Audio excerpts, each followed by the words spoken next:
Hello everyone, my name is DS sir. You are watching my YouTube channel. Today I am going to tell you about past perfect tense. Please look at the whiteboard. Please pay attention to me.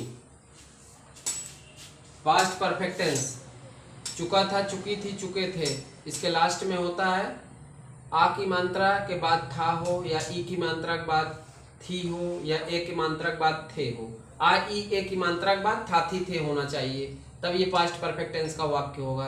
इसकी helping verb हमेशा had लगेगी सबके साथ, चाहे एक वचन करता हो चाहे बहुवचन करता हो, सबके साथ हैड लगाओ। वर्ब की हमेशा थर्ड फॉर्म का प्रयोग होगा। जैसे गो वेंट गान, तो हमें लगाना है गान। प्ले प्लेट प्लेट, लगाना है प्लेट। सिंग संग संग, लगाना है संग, थर्ड फॉर्म लगाना है।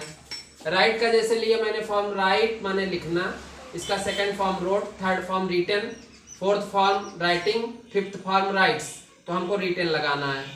पॉजिटिव सेंटेंस का रूल क्या है? सबसे पहले सब्जेक्ट, फिर हेड, फिर वर्ब की थर्ड फॉर्म, फिर ऑब्जेक्ट प्लस अदर वर्ड। सबसे पहले सब्जेक्ट रहेगा, फिर हेड लगेगा, फिर हेड हमारी हेल्पिंग वर्ब का काम करती है, फिर उसके बाद वर्ब की third form, object plus other word. Negative sentence में सब्जेक्ट के बाद हैड नॉट का प्रयोग होगा, वर्ब की थर्ड फॉर्म लगेगी, object plus other word. Interrogative first type में सबसे पहले हैड आएगा, इसकी सहायक क्रिया सबसे पहले आती है, जब क्या शुरू में रहता है। हैड के बाद सब्जेक्ट लगेगा, फिर वर्ब की third form, object plus other word. Interrogative second type में सबसे पहले इंट्रोगेटिव वर्ड रहेगा, फिर हैड लगेगा, फिर सब्जेक्ट रहेगा, फिर वर्ब की third form plus object plus other word रहेगा। सभी सब्जेक्ट के साथ सभी सब्जेक्ट के साथ हैड का प्रयोग रहेगा और वर्ब की थर्ड फॉर्म का प्रयोग होगा मेन वर्ब के रूप में। हेल्पिंग वर्ब हमेशा हैड लगेगी। सेंटेंस जैसे मैंने ले लिया, राम लिख चुका था, सबसे पहले राम की इंग्लिश लिखनी है, सबसे पहले मोहन की स्पेलिंग लिखनी है। मोहन लिख चुका था, सबसे पहले मोहन आया, मोहन हैड रिटन।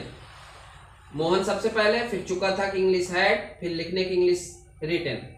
तुम खाना खा चुके थे, सबसे पहले तुम की इंग्लिश, फिर चुके थे की इंग्लिश, फिर खाना मतलब खाने की इंग्लिश, फिर भोजन की इंग्लिश लिखना है। तो you had the food, have माने खाना खाना, ईट माने भी खाना खाना, टेक माने भी खाना खाना, तो हैव का थर्ड फॉर्म हैड होता है, इसलिए होगा you had the food. Ramu वहां गया था, सबसे पहले रामू आया, रामू, सहायक क्रिया आई हैड, गो की थर्ड फॉर्म गॉन, फिर देयर लगा दिया। Ramu had gone there, Ramu वहां गया था। उसने तुम्हें अंग्रेजी पढ़ाई थी, उसने तुम्हें अंग्रेजी नहीं पढ़ाई थी, he had not taught you English. Kanchan ने यह मकान नहीं बेचा था, Kanchan had not sold this house. शुरू में अगर क्या आ जाता है, क्या तुम ताजमहल देख चुके हो, had you seen the Taj Mahal.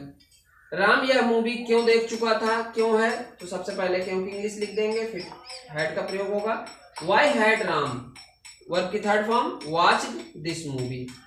तो सबसे पहले हमको क्या करना है, इस टेंस को पहचानना है। पहचान हमारी है चुका था, चुकी थी, चुके थे, या आ ई ए की मात्रा के बाद था थी थे होना चाहिए। सबके साथ, चाहे एक वचन सब्जेक्ट हो चाहे बहुवचन सब्जेक्ट हो, सबके साथ हमको प्रयोग करना है, सबके साथ हमें प्रयोग करना है हैड का।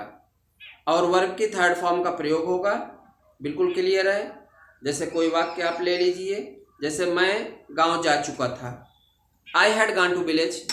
मैं गांव नहीं जा चुका था, I had not gone to village. क्या मैं गांव जा चुका था, had I gone to village. मैं गांव क्यों जा चुका था, why had I gone to village. मैं पत्र लिख चुका था, I had written a letter. मैं पत्र नहीं लिख चुका था, I had not written a letter. क्या मैं पत्र लिख चुका था, had I written a letter. मैं पत्र क्यों लिख चुका था, why had I written a letter. मैंने गाय खरीद लिया था, आई हैड, खरीदने की इंग्लिश बाई होती, थर्ड फॉर्म लगाना है, I had bought a cow. मैं गाय नहीं खरीद चुका था, I had not bought a cow. क्या मैं गाय खरीद चुका था, had I bought a cow. मैं गाय क्यों खरीद चुका था, why had I bought a cow. जैसे मैंने कहा कि मैं फुटबॉल खेल चुका था, आई हैड प्लेड फुटबॉल। मैं फुटबॉल नहीं खेल चुका था, I had not played football. क्या मैं फुटबॉल खेल चुका था, हैड आई प्लेड फुटबॉल। मैं फुटबॉल क्यों खेल चुका था, why had I played football. इस तरह से कोई भी वाक्य आप बनाइए, positive, negative, interrogative first type, interrogative second type, और खूब बढ़िया से फ्लुएंसी में ज़्यादा से ज़्यादा वाक्य बनाइए, लिखिए और अभ्यास करिए। ठीक, अभ्यास करते रहेंगे, आप लगातार अभ्यास करेंगे तो सक्सेस जरूर होंगे। वीडियो को अच्छी तरह से देखिए, शेयर करिए, लाइक करिए, सब्सक्राइब करिए और भविष्य में आगे बढ़ते रहिए। यही हमारी आपसे कामना है।